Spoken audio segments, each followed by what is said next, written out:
Bonjour tout le monde, aujourd'hui j'avais envie de vous présenter notre espace de retour au calme ou d'apprentissage émotionnel, de régulation émotionnelle. On a une boîte ici avec plein de livres pour apprendre à décrypter les émotions, à les identifier, à les réguler. D'autres livres qui sont plutôt, comme j'appelle, sentimentaux et que j'adore lire dans des moments de calme. Et on a quelques outils aussi que je vais vous présenter. Il y aura donc toute l'article récapitulatif de tous les outils qu'on a ici. Il y en a évidemment d'autres. Ici, c'est ce qu'on nous avons choisi d'avoir pour notre fils. Commençons par les livres. Donc ici il y a une collection que j'adore qui fait partie des livres que j'appelle sentimentaux. C'est cette collection-ci avec Ce que papa m'a dit, Mon amour, Ma maison. Il y en a d'autres aussi dans la collection. Mais on aime vraiment particulièrement ces trois-là. Il y a des chouettes livres de chez Très Daniel qui touchent aussi à d'autres sentiments comme la peur par exemple ou la persévérance que j'aime beaucoup. C'est un peu comme des contes philosophiques, c'est assez sympa. Dans les autres livres que j'appelle sentimentaux, on a les mots doux de Lola qui sont très jolis. Tu peux compter sur ton papa. J'aime bien les livres, il y a peu de livres avec les sentiments et les papas, donc c'est très chouette je trouve. Est-ce que tu m'aimeras encore? Bon, j'ai un petit bémol sur celui-là, mais il est quand même très très chouette, à part une page que j'affectionne un peu moins. Ces deux-ci, que j'aime beaucoup beaucoup, avec Maman est là quoi qu'il arrive et Je t'aimerai toujours quoi qu'il arrive. C'est vraiment des très beaux livres qui favorisent voilà, la confiance de l'enfant pour l'amour de ses parents. Et l'un de mes préférés, Devine combien je t'aime, que je trouve particulièrement joli. Alors, qu'est-ce que nous avons d'autre ici dans les livres? Nous avons alors toute une collection qui se trouve dans un magasin vraiment très très abordable au niveau des prix et je les trouve très très bien faits. C'est des pages cartonnées donc ça peut correspondre aux tout petits pour aborder la pleine conscience, le courage, pardon, la gratitude et la gentillesse. Donc vraiment des concepts assez intéressants avec voilà, un petit personnage qui découvre et qui explique ces concepts-là. On a ensuite dans les livres plus outils les émotions au bout des doigts, où là l'enfant va parcourir avec ses doigts les différentes formes par rapport aux différentes émotions. Il y a le livre en colère, qui est un livre où l'enfant va devoir réaliser des actions pour le calmer. Il y a les Minous, qui est une chouette collection aussi, avec des petits volets comme ça à faire bouger pour découvrir les différentes émotions. Qu'est-ce qu'on a d'autre? On a les émotions ici, ça c'est pas mal avec les visages à mettre en place pour exprimer les différentes émotions. Ça permet d'apprendre à les reconnaître aussi sur des visages de personnes réelles. Ici encore chez Très Daniel nous avions deux livres peut-être pour les plus grands. Ici on commence un petit peu mais c'est vrai qu'on n'aborde pas tous les concepts. C'est vraiment axé sur la respiration, c'est un petit peu, voilà, ça ouvre des perspectives, je vais dire, aux enfants, mais je l'aime bien peut-être pour les plus grands. Ici, à 3 ans et demi, ça reste encore un petit peu complexe, je pense.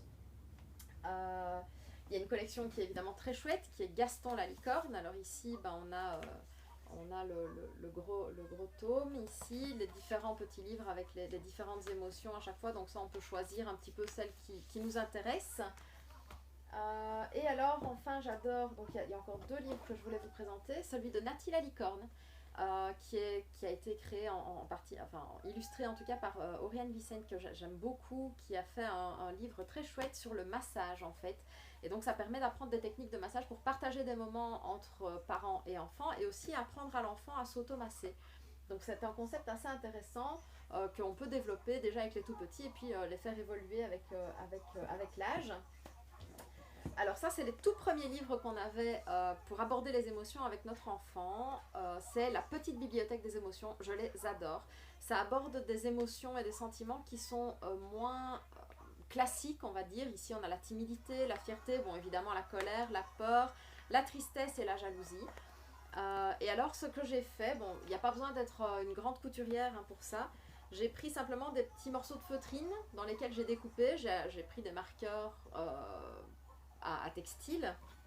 Et donc j'ai créé des petites poupées qui vont avec les livres. Et comme ça, l'enfant peut soit avoir la poupée pendant qu'on lit le livre, il peut se servir de la poupée pour exprimer son émotion, il peut apporter la poupée aux parents pour dire je me sens comme ci ou comme ça. Donc voilà, il peut lancer la petite peluche s'il a envie. C'est 3 fois rien à faire, c'est très chouette. Et avec les plus grands, on peut même les créer avec eux. Par exemple, ça peut faire une après-midi bricolage assez sympa.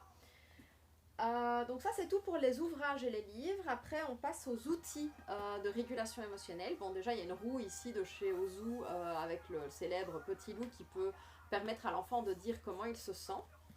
Peut-être un peu compliqué pour les petits à prévoir, je dirais à mon avis vers 4 ans à peu près. Ça c'est mon ressenti personnel. Nous avons ici de chez Wattitude, qui est une boutique liégeoise, des petits coussins d'émotions avec des petits monstres comme ça qui expriment différentes émotions. Alors nous on s'en sert pour différentes choses, soit pour exprimer l'émotion en disant voilà je me sens triste, ou alors pour par exemple malaxer le coussin, le jeter. On peut faire des batailles de coussins avec des mini coussins comme ça, pas de risque de se blesser. On a quoi d'autre? Bien, on a les conteuses. Ici j'adore évidemment la HomeKid qui permet d'avoir des contes philosophiques, des méditations, des histoires par rapport aux différentes émotions. Je l'ai déjà présenté plusieurs fois, il y a une page test entière sur le magazine. J'ai vraiment un coup de cœur pour cette conteuse, moi personnellement. Et là, petit fait intéressant, l'autonomie est très très longue, ce qui permet justement de ne pas devoir recharger tout le temps la conteuse, ce qui pour moi est un atout majeur. Autre outil que j'adore et avec lesquels j'aime bien jouer, surtout même en dehors des tempêtes, un peu tout le temps, comme un jeu de société, c'est les cartes de Papa Positive, avec le jeu des émotions, le jeu pour cultiver la joie et le jeu de la confiance en soi. Il y en a d'autres aussi. J'aime beaucoup ces jeux de cartes parce qu'ils permettent plein de possibilités. En fait, on peut simplement élaborer sur les cartes, s'échanger des cartes pour discuter. On peut faire un jeu avec. Voilà, il y a plein de façons de les aborder. Donc je trouve ça vraiment très chouette. Ça permet d'ouvrir le dialogue aussi en famille.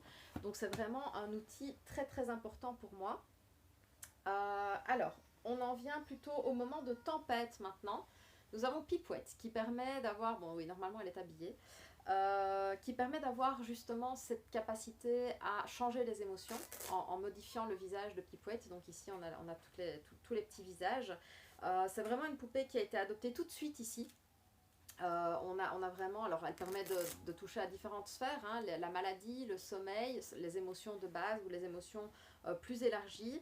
Elle permet d'avoir un certain réconfort, elle permet de communiquer sur ses émotions, donc c'est vraiment un outil aussi que j'aime beaucoup. Alors, pour ce qui est vraiment des moments de tempête et de colère, par exemple, ou de décharge émotionnelle, même de joie parfois qui est trop intense, on a 2 boîtes. Une boîte ici avec des roues, avec des options pour pouvoir retrouver le calme. Cet outil-là est en téléchargement gratuit sur le site de Papa Positive et sur Psst Magazine. On a des cartes de yoga de chez Bougri Bouillon, que j'aime beaucoup aussi, qui permettent aussi de se recentrer un peu, de se concentrer tout en exprimant au niveau corporel son besoin physique de se dépenser et d'agir. J'aime bien ce sablier que j'ai retrouvé dans mes affaires d'adolescente qui servait de déco à la base et en fait je l'ai retransmis à mon fils pour pouvoir justement retrouver un peu ce moment de calme. Et alors, je vous présente la fameuse boîte à colère. C'est une boîte simplement à chaussures qu'on a recyclée, sur laquelle il peut gribouiller, se défouler. On a le pop-it qui est très très utile pour pouvoir justement se concentrer et un petit peu se ressourcer tout en se concentrant sur quelque chose. Ça l'aide beaucoup.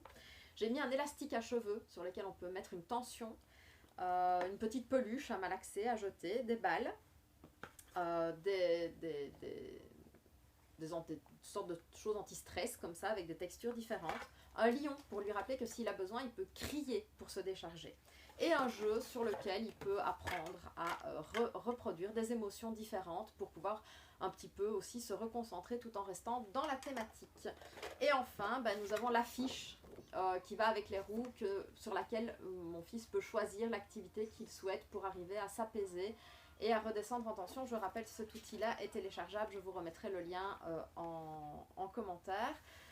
Et enfin, dernier outil, des magazines à déchirer. Ça permet de se défouler aussi. Ça fait partie notamment des différentes stratégies ici.